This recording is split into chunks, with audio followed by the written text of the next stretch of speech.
SD filter. Ito yung bahay na pupuntahan.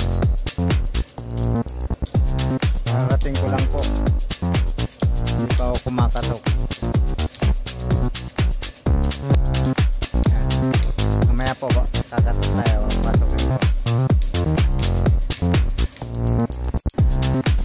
So good morning guys, good morning ma'am and sir, sa lahat ng mga viewers ko. Magandang araw sa inyong lahat. Ngayon po magbubukas tayo ngayon ng filter kasi 4 na buwan na itong hindi nabubuksan. Subukan natin pandaran kung ano pa, madali na talaga. Ayan po, dyan nakikita sa pressure gauge nya yung talagang madali na yung loob ng filter, yung elements nya, kaya kailangan buksan. Pag umabot na po dyan sa malapit ng 20, saka mahina na po yung buga ng tubig. Yan po yung sabihin nila, mahina na yung buga. At medyo malapit na, nilinisan ko tayo naman. Yan po. So bago tayo magbukas, kailangan natin ng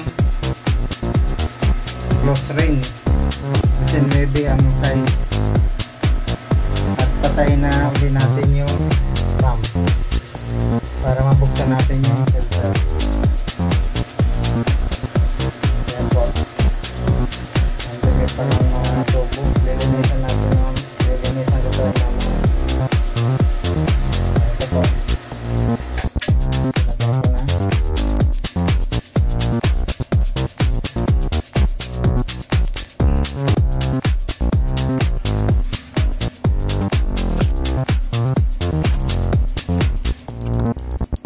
Bukasan niya pala ito.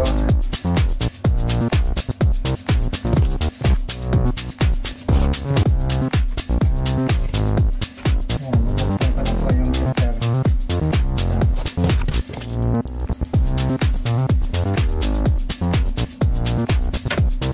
Bago nga pala ito lang yung pagbukas, kailangan ilagay ito sa yung barrel to valve. Kailangan ilagay sa bakwas at i-release yung hangin. Ito po yung release ng hangin para mawala yung laman ng tubig dito. Yan po, nakasulat sa barrel to valve. Ito po yung barrel to valve, nakasulat yan ito bakwas. Yan po, kailangan nakasit siya sa bakwas. Yan po, saka pasingawin yung hangin para madali yung tubig ng filter. Ayan, nararinig niyo po. Didiri na siya. At ito tuloy pa naman pagbukas.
gagawin dyan para matanggal yan, ibalik natin to sa filter position.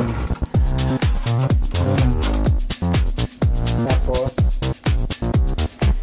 panda rin natin yung switch. Bakit may ground? Switch para malagyan ng ganyan tubig.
Balik tong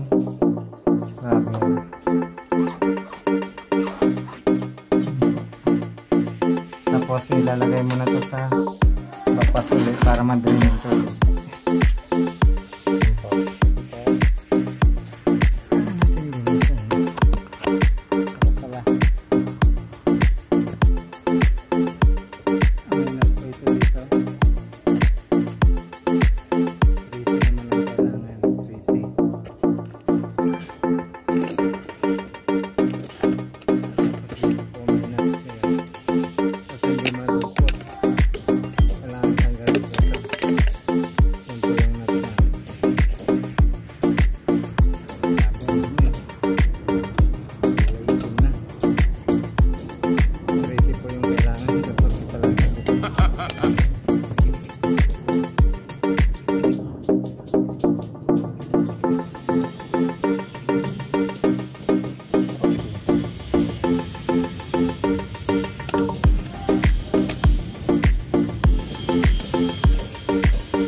mongkong tumama sa butas dito. Kasi meron din siyang ito, biyak na dalawa. Saka may dalawa din dito na paglalagyan niya. Kailangan sigurado po yan.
Pasok yung element, kailangan yan malinis na. Tapos maglalagay po tayong DE powder para sa ano yung element na paghugas po mabilis kung hugasan, hindi dikit.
Didikit po siya dito sa mga element para masala yung mga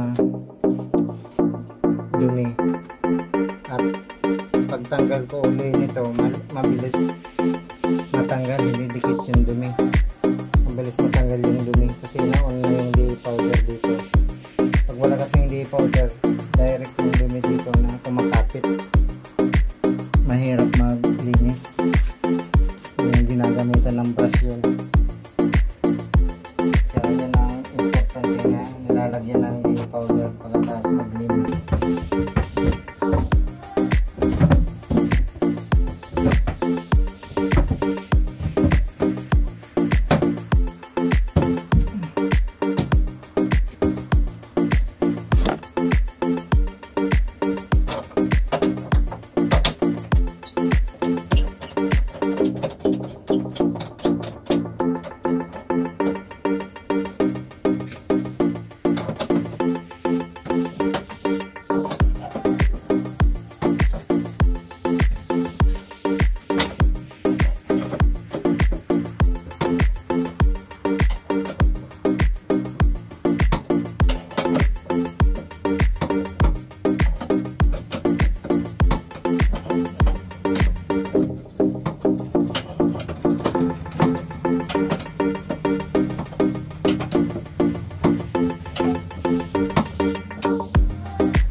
po kung mahigpit na. Ito po yung ano, nakalabas na yung pinaka-cornelya niya. Nakalabas na mga 3 thread. Okay na po yan. Mahigpit na po yan.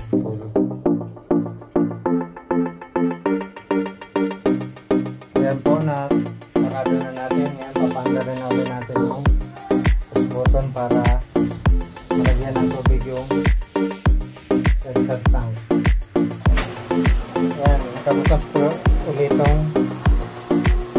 yung air release nya, yung release ng hangin. Para mapuno siya ng tubig, kailangan nakabukas po ito.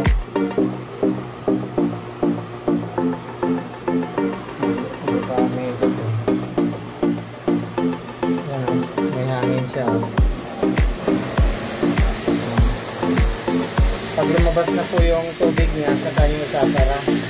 Ibig sabihin, puno na yan.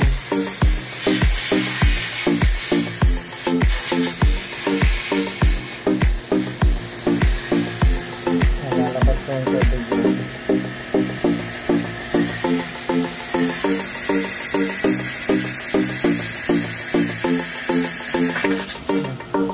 Yan po, lumabas yung tubig. Ibig sabihin, puno na ng tubig ko. Kaya sinarado na.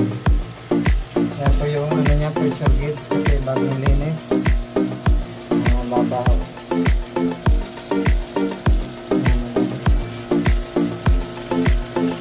Ito po yung tinginan yung kulay itim. Yan po, hindi yung gray, hindi yung pula. Yan. Yung green, pag umabot yung itim dyan, yung sabihin, lilinisan na ulit yung filter. Okay? So, nakasit sa filter.